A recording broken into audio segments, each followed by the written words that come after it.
Well, happy Wednesday. I am stuck at home today. I get to have a snow day because, well, it's snowing outside and we've received more than a foot of snow today or overnight, and I can't get out of my garage now. So, if you are looking at me right now and I look like I've been crying, well, you're right. So I made the decision after I had my little grief session to get on here and talk to you about Alzheimer's.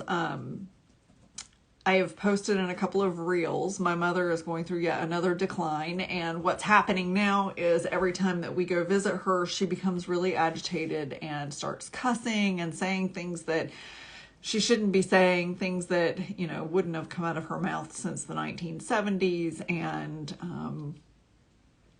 some of the old Southern behaviors, if you get my drift, come out, and it's embarrassing. And then I learned this past weekend that she is not only like that when we're there, but for many hours after we're gone. So we've had to make the decision to give the caregivers a break and try to figure out a way to visit with her, maybe in a different form or fashion. Like maybe one of us goes over there one at a time, but we're going to give them a couple of weeks break because we don't know what her response is going to be, even if just one of us goes over there, and let her kind of just be a sweet little old lady over there. But the purpose for me wanting to get on here and talk to you today is my sadness stems from feeling like an orphan. My mother is my last living relative from my childhood. I do have a daughter who lives in Portland.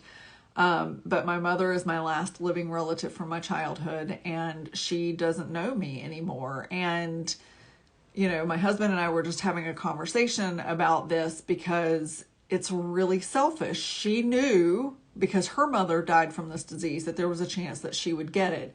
And at that time, she made no decision to do any kind of changes in her lifestyle to prevent it. And we didn't know. I mean, granted, I'm not mad at her about it. We didn't know that there was a potential for prevention. In fact, I didn't know anything about prevention until she got diagnosed. But the reality is there's so much information out there now about prevention, about reversal. There are studies coming out all the time that show that you can actually prevent and reverse this disease.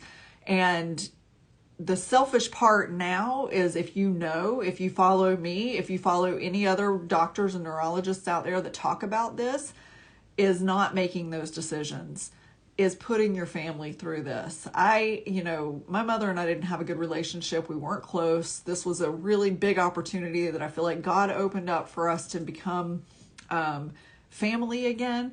And I love her in a way I've never loved her before. And now it's kind of hard because I go through all these different grief phases as she progresses in her disease. I've accepted that she's going to die. I've accepted that she's pretty much gone. She doesn't really know who I am anymore. I've accepted all of that. But every time she has a decline, I have to walk through that grief phase again. Not only that, but she's in assisted living. She can't do anything for herself. The disease of Alzheimer's is kind of like what you would think of as Benjamin Button, but the problem is they're like infants that can't be taught anything. I can tell my mother something and 3 seconds later, she doesn't remember what I just said to her. So there's a lot of annoyances. There are a lot of challenges when you're dealing with it. We cared for her for 2 years in our home, and it's just exhausting, and it's, devastating, and it is not the same as knowing someone is ill and going to pass away from some terminal disease that at least they can communicate with you through. And there are people out there who are going to disagree with that, but in my personal opinion, from my own experience with 2 relatives now who have or are dying from this disease, it is the worst way to watch somebody die. And I really pray for God to have mercy on my mother, because this is just, it's a lot. It is a lot. And just, I beg of you, if you know of someone who has this disease, if you are yourself predisposed to it like I am, take action now. And if you're not sure what to do, let's talk.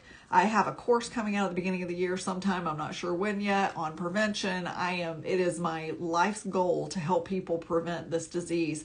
But let's talk. I am just really having a moment today, and I wanted to share it with you, and I wanted you to understand my passion, because Alzheimer's has been proven to be preventable. It is 100% lifestyle based, the development and progression of it. And if you start taking action early enough in your life to prevent it, then you can actually prevent it from happening. And that's what I'm doing. The last thing I want to do is make my husband have to care for me in an infant stage where he can't do anything but wipe my butt. Pardon my way of putting it, but that's just real.